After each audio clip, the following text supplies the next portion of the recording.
और मैं एक चीज बोलना चाहूंगी कि कुछ दिन से मेरे ही बारे में अफवाह उड़ाई जा रही है कि कार्यक्रम ले लेते हैं लेकिन आते नहीं। अच्छा, एक फर्जी उसको क्या कहते हैं, एग्रीमेंट, मैं नहीं जानती उनको, पंकज पोदार कोई है और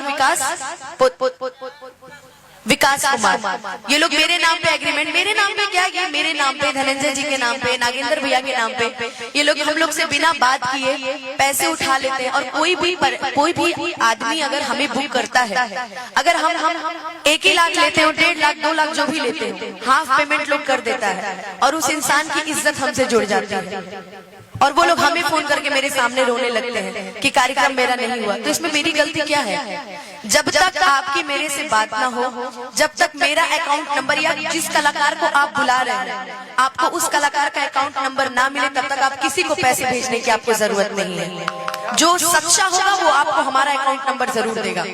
और बाकी तो हम एक बतिया नहीं समझ पाते हैं नागेंद्र भैया, जब पैसा भेजते हैं लोग तो हम लोग का नंबर नहीं मिलता है, और जब फंस जाता है तो फर्र देना नंबर मिल जाता है।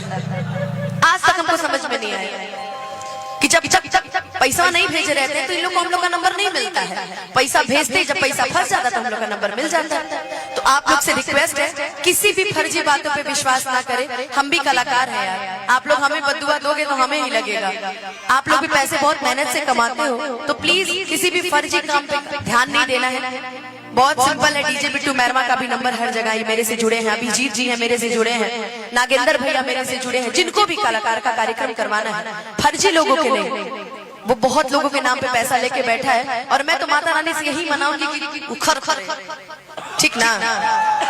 किसी की देखिए भैया, किसी की इज्जत जुड़ी होती है। मान लीजिए कोई अपनी बेटी के ब्याह में हमको बुलाया है, मैं नहीं पहुंची, आखिर वो इंसान तो रोएगा ही ना। तो इसलिए मैं चाहूंगी कि हे धाबे वाली मैया ओकरा के देख लिया, बाकी जितना भी लोग